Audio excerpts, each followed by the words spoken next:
یہ نہ کسی کی قبر ہے اور نہ کسی کا روزہ ہے، یہ روزے کی شبیہ ہے۔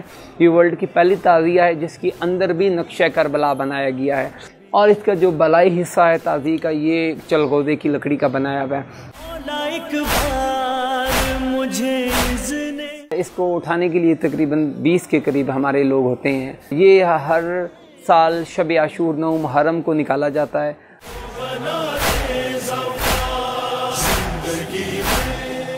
میرا نام مختوم حسن رضا مشہدی ہے۔ میں ملتان کے سب سے پہلے قدیمی امام بارگاہ جہاں سے ہندوستان میں تعزیت داری اور عزاداری امام حسین کا آغاز ہوا، اس امام بارگاہ کا سجادہ نشین و متولی ہوں۔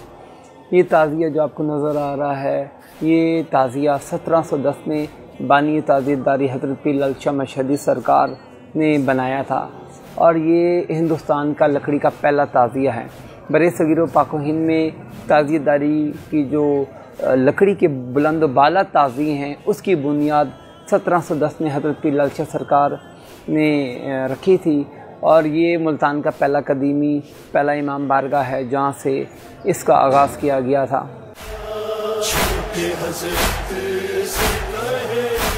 تاریخ ملتان کے مطابق حضرت پیر لال شاہ سرکار نے بمبئی، پونا، کلکتہ، آگرہ، ڈھاکہ اور لکھنؤ سمیت ہندوستان کے ہند اور اس حصے سمیت ہندوستان کے 46 شہروں میں اسے تعزیت داری اور عزاداری کی بنیاد رکھی۔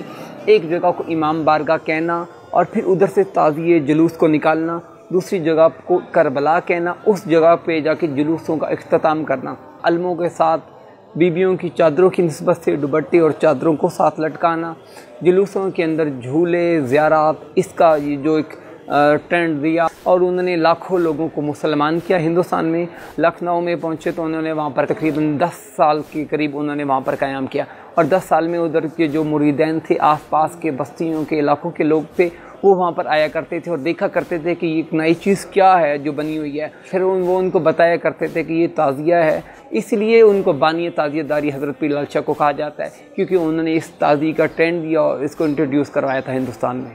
تعزیہ یہ اس کے اندر جو اس کا بلائی حصہ ہے، اس کے اندر اگر آپ دیکھیں گے تو اس کے اندر مکمل نقشہ کربلا کی جو مزارات کی ترتیب ہے وہ بنی ہوئی ہے۔ اندر جس طریقے سے امام حسین اور امام حسین کے ساتھ شہزادہ عسکر اور اکبر کی مزارات ہیں اور ساتھ گنج شہداء بنے ہوئے ہیں، اور ویسی ترتیب ہے جو کربلا عراق کے اندر بنائی گئی ہے، جو مطلب جدی پشتی یہاں سے چلے ہوئے آ رہے ہیں، وہ لوگ اس کو اٹھاتے ہیں۔ تقریباً تعزیہ 23 سے 24 فٹ کے اندر مکمل بنا ہوا ہے، اور 10 محرم کو صبح 9 بجے مرکزی جلوس، اس کے اندر اس تعزیہ پاک کو نکالیں گے۔ 300 سال میں اس کو تقریباً 3 سے 4 مرتبہ اس کو بنایا بھی گیا ہے۔ ساتھ ساتھ اپڈیٹ کرتے رہتے ہیں، جو چیزیں خراب ہوتی ہیں ان کو ٹھیک کرتے ہیں۔ اس کو پھر بعد میں وائٹ اس لیے کیا گیا تاکہ یہ جو ہے اور تعزیوں کے اندر مکس نہ ہو جائے۔